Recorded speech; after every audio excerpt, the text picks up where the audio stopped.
Hello, everybody. Oh, hello. Yeah, welcome. We're going to be doing another crash course video today as I learn my way through the Digimon TCG one color at a time, basically. Yeah, if you haven't heard of this series already, somehow, I say somehow like it's that pop.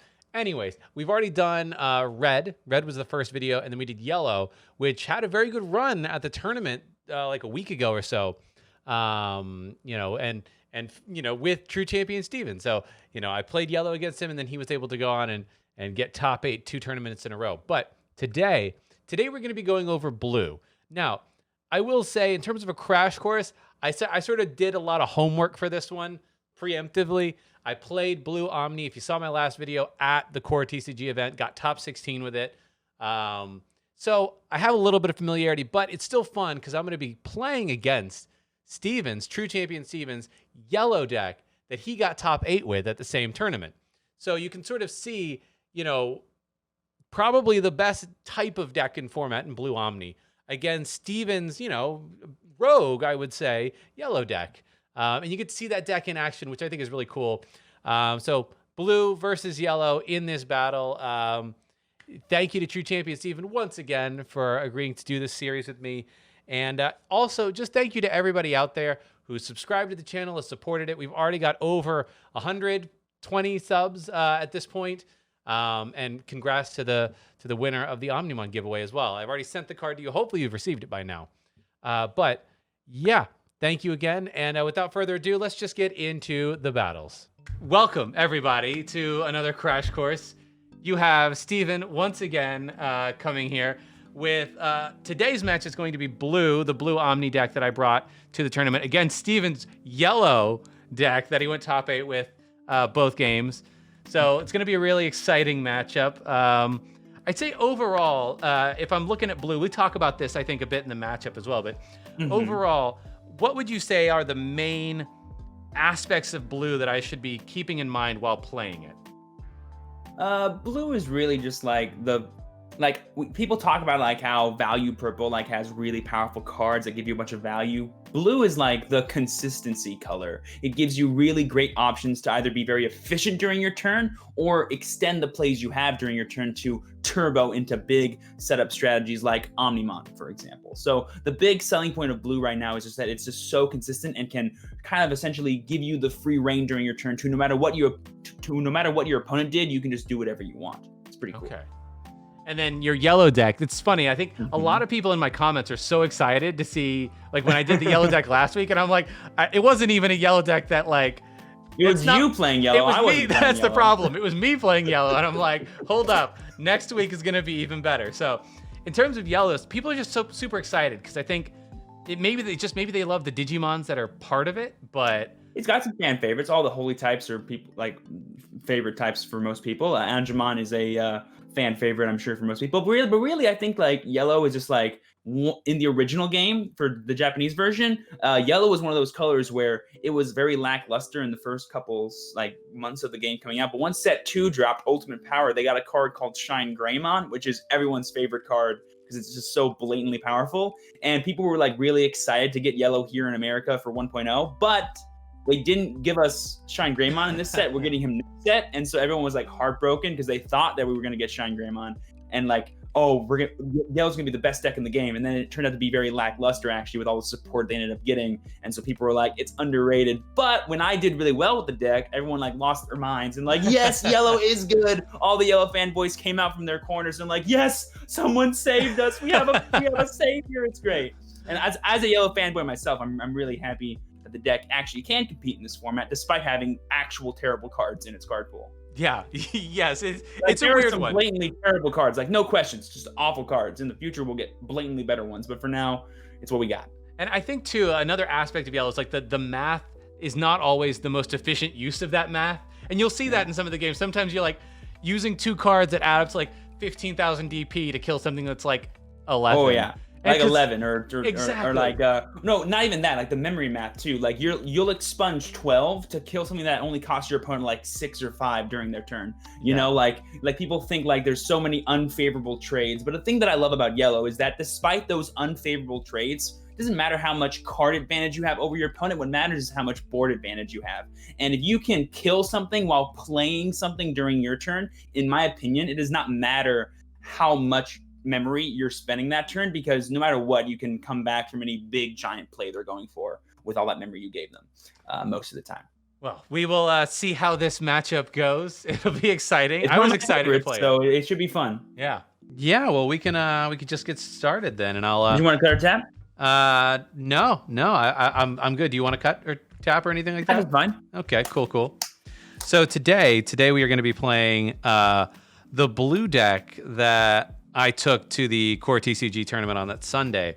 I got 15th with this deck, and then you are playing your yellow deck that got top 8 2 days in a row at those events. So day 1 I played this at the Top Cut event, and then day 2 I played a slightly different version of the deck, but with some minor changes to it for the Core TCG event, the same one you went to. This is the Core TCG one, but it's still the same deck, like combos and stuff. It's just like a couple of tech cards for certain matchups. So I'll put the link to your deck if they want it. After they see this video, if they haven't seen that deck list, I'll put the link to that in the description. Yes, I have a video going over all the changes too in that. It's a wild deck. I'm excited to actually play against it. It's a fun list. Did you want to roll high or low? Let's go high. That is 2. I don't think I'm gonna win that one. 2? Oh, wait. Sorry. Does 2 mean? I don't know high or low. I always go heads or tails. So now you roll a dice, and if you roll higher, you go first. You can roll for me. Okay. That's a 3, so you did roll higher, so now you go first. Okay, cool. I guess I go first. All right. Let's see how this goes. So, yeah. So this blue deck, from what I gather, I'll go ahead and hatch here. From what I gather, these blue decks are... they are pretty... it's all, for me, like when I built this deck, it was all about consistency.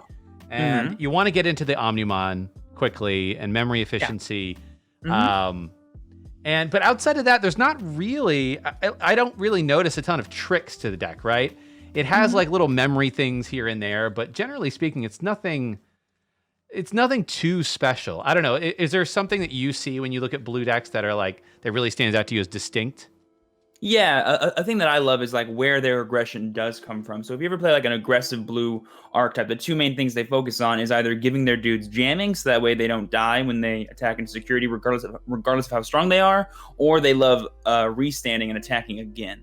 That's usually how they gain aggression. So maybe because you're not playing that many versions of those cards in your deck, you're not really noticing it. I would say Omnimon is a good example of one of those cards. He attacks twice. That's where the main part of your aggression comes from. But yeah, like you said, blue has a ton of tricks to it, like memory gains for efficient plays or the extension of plays. And it has some other neat things like Digivolution source reduction / killing, which in the future will become a lot better once we get better inheritables. And of course, the Digiburst mechanic, which is a brand new thing coming out for set 4. But really, it's just focused on overall advantage. It is the draw deck. It digs for its combo pieces and it achieves its combos pretty effectively. Like you said, consistency is like the number 1 thing about the deck. Yeah, I think you're right. That the draw thing is actually what drew me to this deck. I mean, granted, I had some of the cards I needed, so that's a big part of it. I'll play this Matt, give you 4. 4. But yeah, I think that is one of the big things that drew me to that, is that the draw mechanic and trying to make a deck that you don't brick with. I mean, this is a terrible example of I tried to build a deck I don't brick with. Haha, Matt. I would say inherently the Digimon TCG is a very consistent game. I mean, even in games where you brick, thanks to the Digivolve mechanic, you can always draw out of it eventually and achieve your combo. I would say the real benefit to having a draw deck like blue is the massive amount of advantage you can use after you draw those cards, because not only can you draw those cards, but thanks to your memory efficient cards like Hammer Spark and stuff like that, you can just play those cards immediately and get value, which is super cool. I'll start off. I'll go ahead and hatch a Toko, and I'll play Matt's brother TK. Okay. I'll go to search, and I'll grab out a Labra, and I'll shuffle, and then I will go ahead and evolve this Labra, draw a card, and then for turn I will just evolve into a Gatomon, draw another card, give you your 3. Go ahead. Okay. Let's see if we can get out of this disaster. Oh God, what do I do here? If it gives you any solace, I bricked 2, but thanks to TK, I got out of it. So yellow's a good deck, folks. I mean, you know what? I'm just gonna hard play this Gorillamon for 6. So you end up at the same place you were gonna end up anyways. Yes, sir.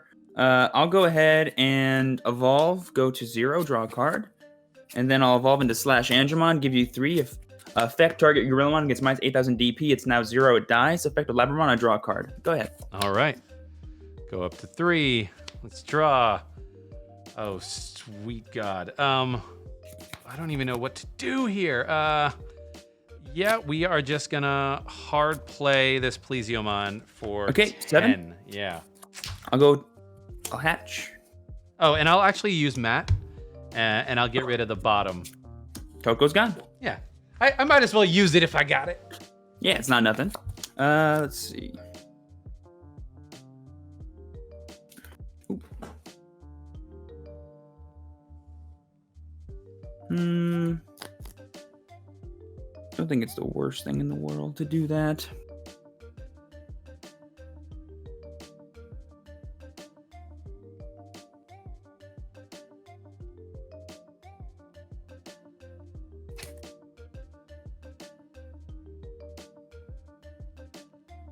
Yeah, okay. I'll just go ahead and play a Symphony, number 1. Go to 2. Target your Plesio gets minus 7,000 DP. All right. I'll swing at you for 8. So that is an Omnimon. Huzzah. He's dead. Can't believe I flipped an Omnimon on security. And then I'll just go ahead and play 7 Heavens. Go to 5. I'll target your dude gets minus 10,000. He's dead. All right. So I'm at 5 right now. Matt will stand back up. That Omni and security, though, that saved me. I'm not going to lie. All right. Let's go ahead and finally get something up here. Get a freebie out of that Gomamon. Let's pay 1. Go to 4 with this Gorillamon here.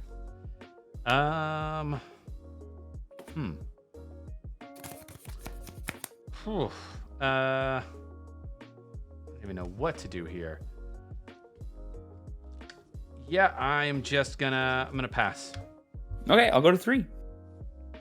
I'll drop. I'll go ahead and promote. For turn, I will just play a Sirenmon, give you 2, you go to 3, go ahead. Okay. I will draw. Let's bring this Gorillamon out.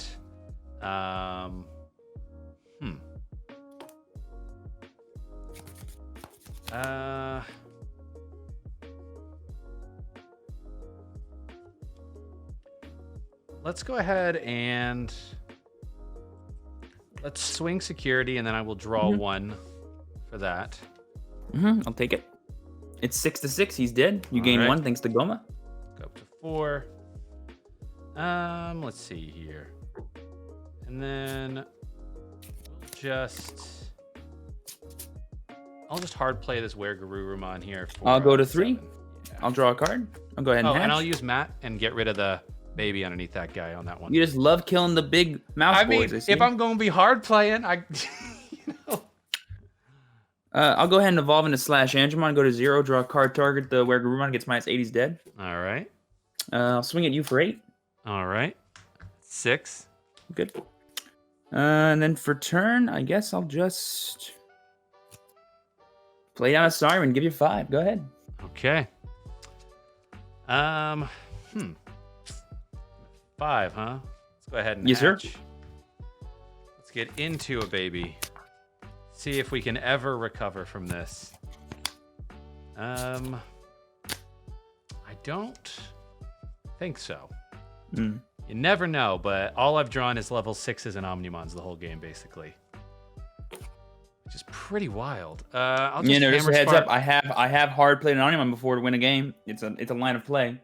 That's fair. That's fair. You're at 5, by the way, not 6. I played a Hammer Spark.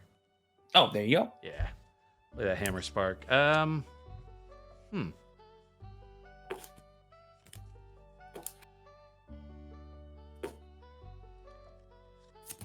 Yeah, I guess we'll get a little bit of board clear. Let's just get that 1 5, and this guy goes in my hand. Yeah. Drop a turn. I'll go ahead and promote. Oh, and I'll Matt get rid of the Sirenmon underneath the /HMI. Yes, sir. Just I'll go ahead and evolve into Contorismon. Go to 2, draw a card. I target your duty gets -2 security attack. okay. I'll swing at you for 11. All right. That's 6. I'll swing at you for 8. That's 5. I'll evolve for 2. Draw a card.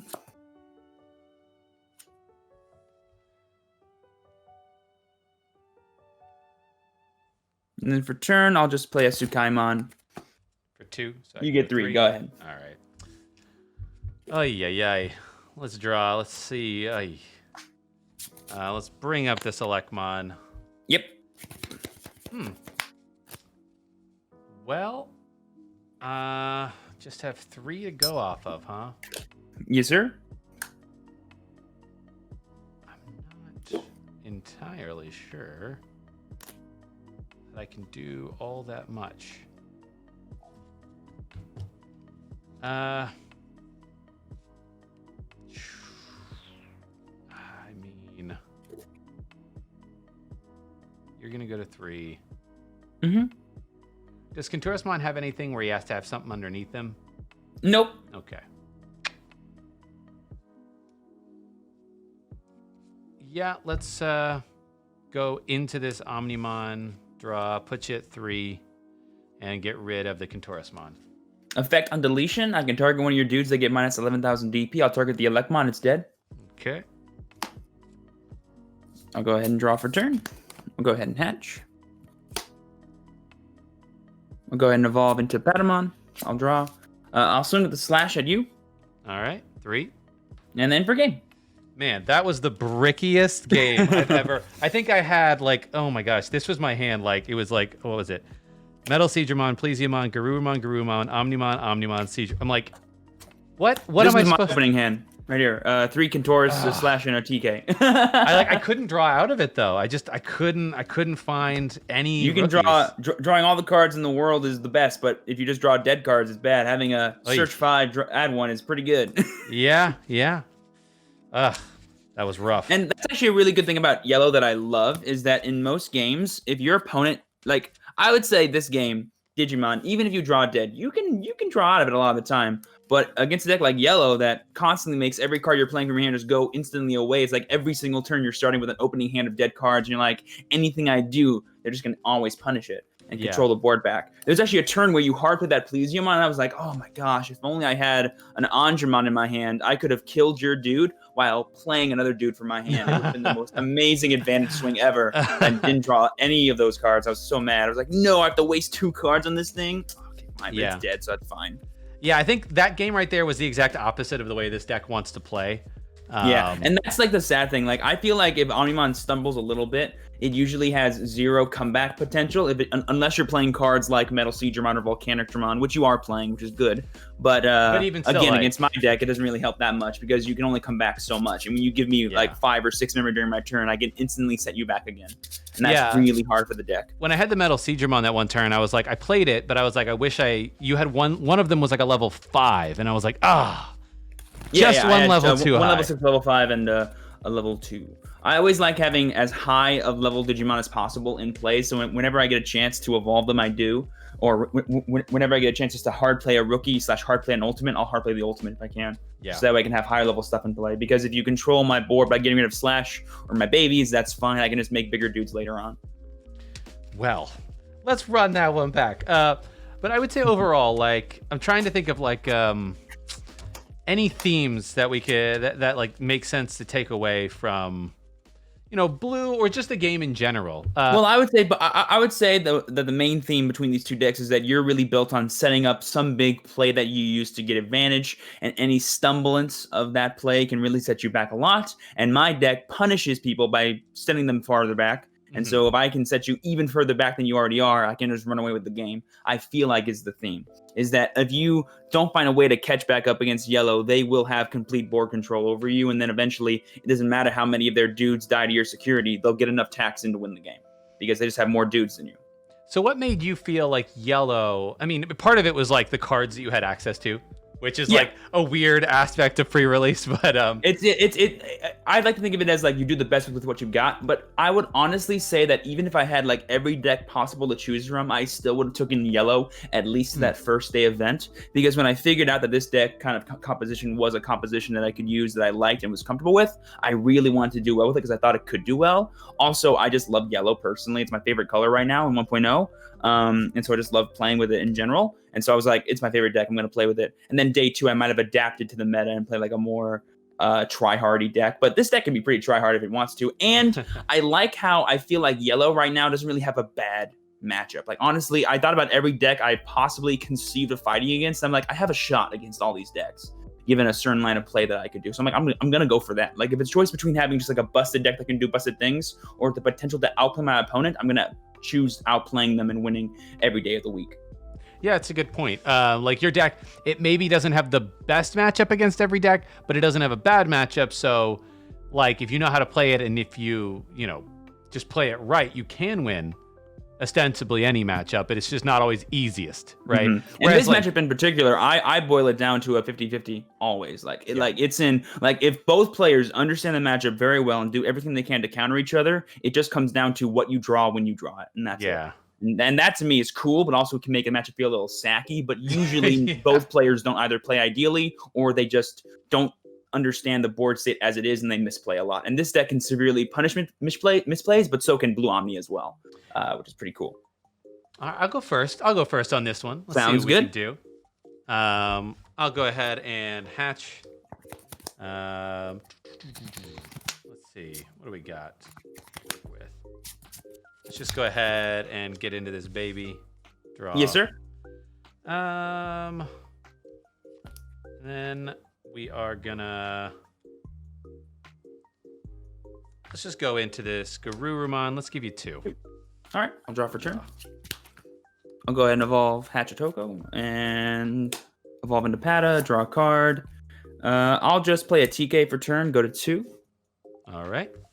And I will use that to add...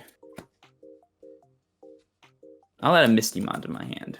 Yeah, that is a nice effect of that TK to just kind of be like, oh, did you put your security? Oh, yeah, that was your security. Yeah, that's a nice effect of it to be able to, like, stack your security a little bit in terms of, like, you have not actually stack, shuffle it. Yeah. But what it lets you do is you get security information. So if you are playing any, like, cool security effects in your deck, you get to learn what's in there. So, like, if I was playing Gaia Force, I'd be like, there's a Gaia Force in there. Have fun dealing with that when it comes up. Or it can just let you know, like, okay, what am I missing from my hand? Is it in there? Cool, it is. I'll grab it.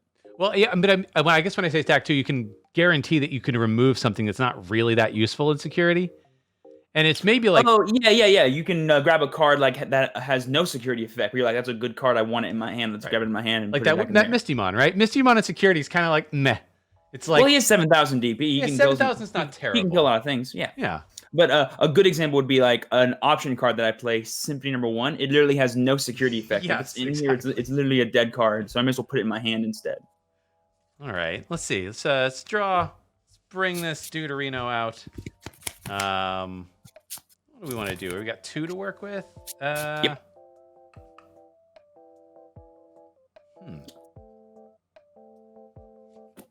Let's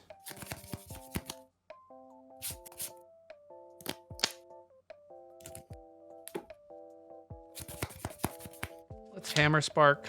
Go to 3. I'm gonna play this Were Garurumon here for 3. Go to 0. Draw, and then we are gonna.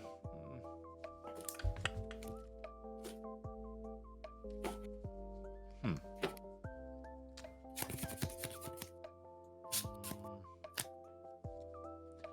gonna pass. Okay, I'll go to 3. I'll draw for turn. Go ahead and promote.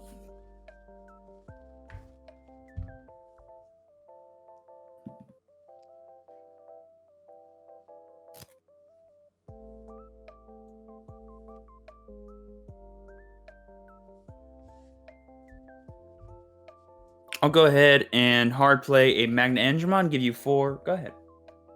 Okay. Let's go ahead and draw. Let's go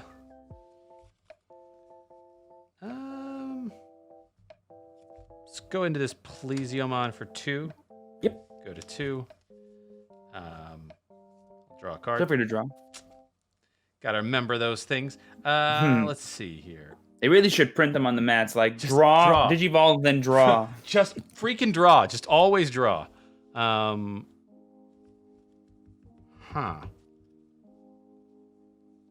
I guess I might as well just swing, right? Security plus 1. For 2? Yeah.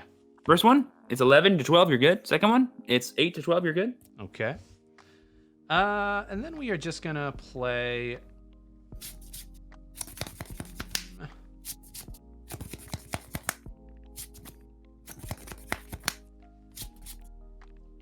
Let's go ahead and hard play this Grizzlymon. Put you at Go to 3. Yeah. I'll draw for turn. I'll go ahead and hatch.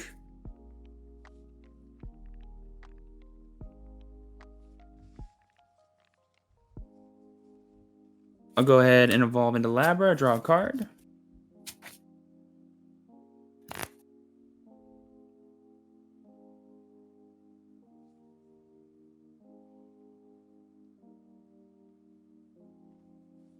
I'll go ahead and evolve into Slash Angemon, go to 0, draw a card.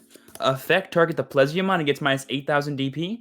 Okay. I'll swing at it for 8, effect of Magna Angemon, target the Plesiomon, it gets minus 1,000 DP, it goes to 3,000. I'll swing at it for 8. Yep. And then you, I'll go ahead and block. Sounds good. So he's still rested, Oh yeah, you're right. and he's 3,000 DP currently. I'll go ahead and play a Magna Angemon. I'll minus him by 3,000 more. He's dead. Okay. And then that puts me at 5. 5. All right. Cool. Yeah. All The right. power of math. Right. Yes. Let's go ahead and hatch. I got 5 to work with here, huh? Boy, howdy. Go ahead and Hammer Spark. Go to 6. We are gonna hard play a Gorillamon. Go to 0. And then we are just gonna play a Wergarurumon here. Put you at 3. Draw a card. I'll draw for turn. I'll go ahead and promote. I'll go ahead and swing at you for 8, effect. Target the Wergarurumon, gets minus 1,000. Okay, so it's at 6. Mm-hmm. 6,000. Good. I'll go ahead and evolve into Sirenmon. Go to 1, draw a card.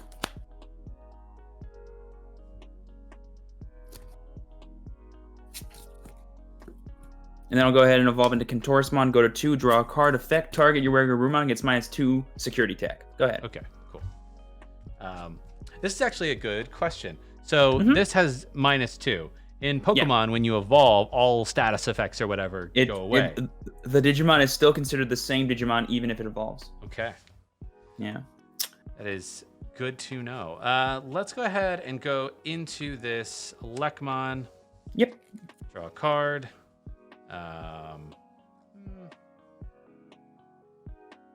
Let's go into this Grizzlymon for 2. Go to 0. Draw a card. Then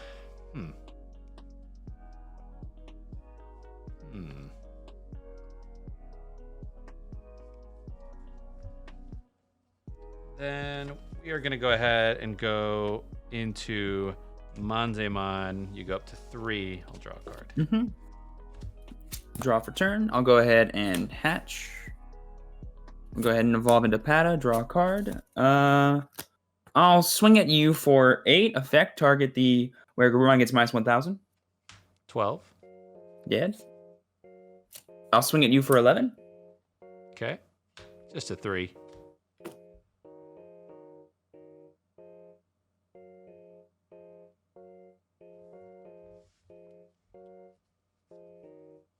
I'll go ahead and evolve into Angemon. Go to 1, draw a card.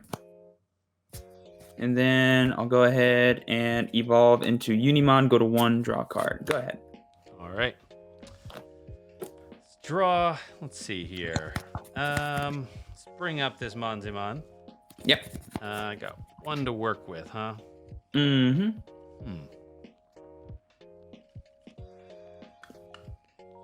Let's just...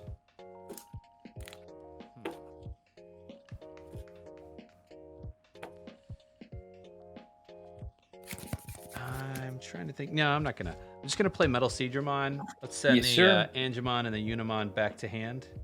Go to 10. These will come back. I'll draw for turn. I'll go ahead and promote. I'll swing at you for 11. Okay, 6,000. You're good.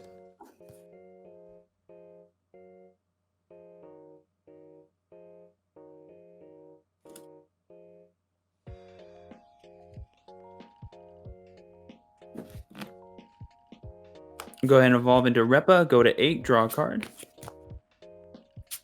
I'll go ahead and activate 7 Heavens. I'll go to 1. I'll target your Metal Seedramon. Gets minus 10. He's dead. Effective Okay. Paddle. I'll go to 2. Okay.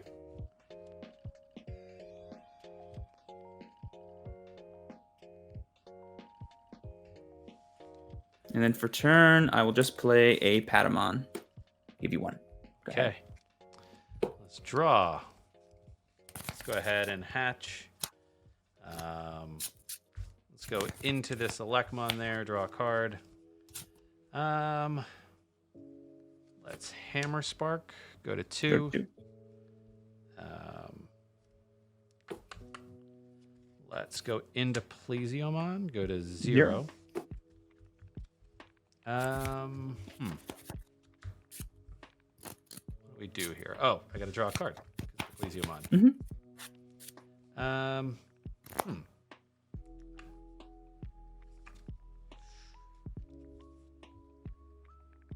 Awkward spot that I am in. Got 2 attackers. 3. Oh, 3. Yeah, 3. I guess we will.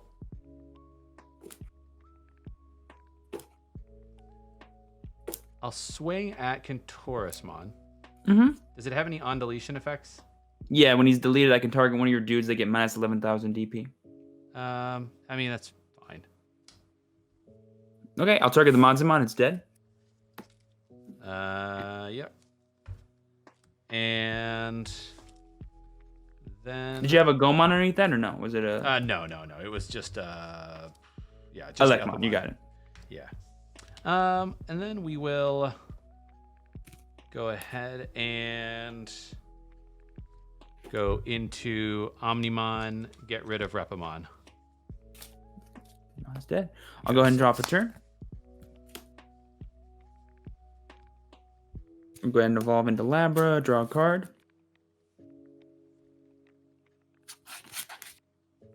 Yeah, I feel like that turn, like that's the only set of plays that made sense. I'll go to 4 with Uni.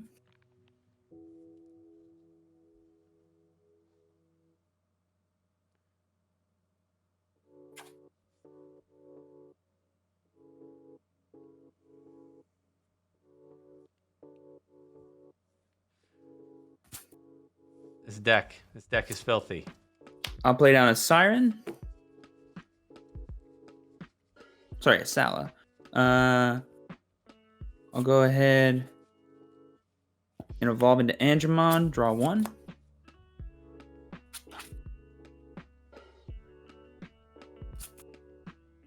And then I'll evolve into Siren, give you 2. Go ahead. Okay. Go ahead and draw. Let's bring this guy up. I'm at 2. Okay, what do we want to do with 2?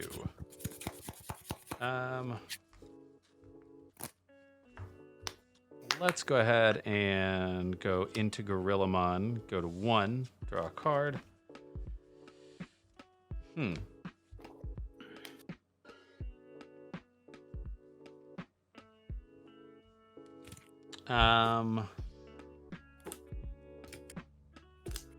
Yeah, I will swing Omnimon security +1. Nope.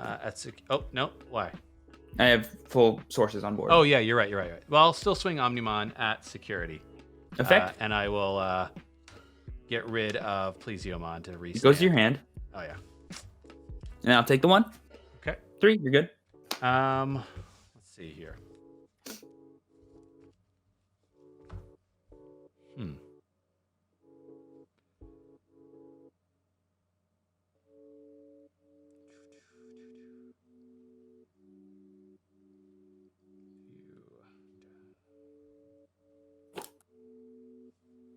Swing again with Omnimon into security. I'll take the 1. It's 8. You're good. And so you're 1. Trying to figure out a way where you're going to have 3 Mons on board. Yep. It is a tough one.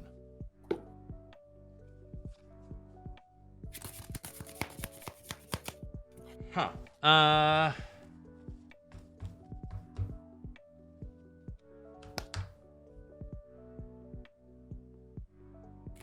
Yeah, I don't. 1, 2.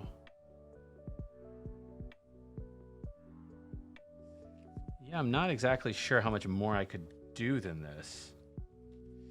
So, I mean, I guess there's always the off chance that that's a Hammer Spark, but you're going to go to 3 anyways. I'm going to go to 3. I'll just swing security with Gorillamon. I'll take it. It's 3. He's good. And then I'll just hard play Grizzlymon for 5, so you'll go to 4. I'll go to 4. I'll drop for turn. I'll promote.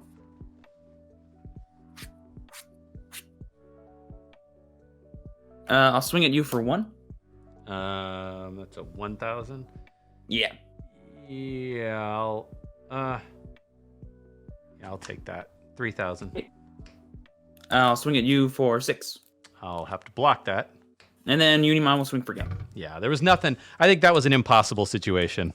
It was given the board state you at that point that I Yeah. basically was like, oh, I don't die as long as I make sure I have sources and play around Metal Siege around, and then I did both, so it's great. Yeah, that was a tough one. I feel Yeah, we both were a little slow there in the beginning. I was champion drive for so long. I'm just like, oh, I guess I'll hop with this ultimate and see what happens. I was rookie dry both games basically. I think I played 4 or 5 rookies the whole game, both games. I probably just played like 4 or 5 each one to 2, but I was able to evolve them each turn and draw the cards because of it.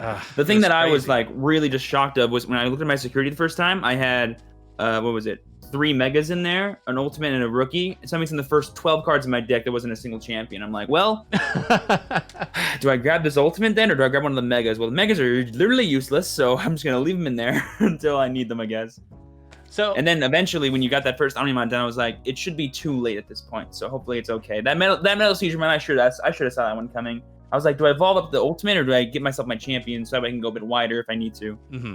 I was aggressive. That was my fault. But it did end up paying off, though, because I was able to basically distract you for a turn while I went in for damage, which was nice. So. Well, and it gave you a whole 10 memory, right? Which gave you the option to go into, the 7 heavens. But the most I can do with that 10 memory when my board is wiped is just control your board. I can't, push in for tons of damage when that happens. You know what I mean? Yeah. Like, if you gave me 10 and I had, 3 attacks during my turn, I would have been like, oh, it's over already. But it was a very good way for you to come back if I didn't have the response to Metal Siege-Mon attack, and then you still winded up with 2 ultimates. So I'm like, Omnimon's online if he needs it. So let's see if he has the mega in his hand, and you did.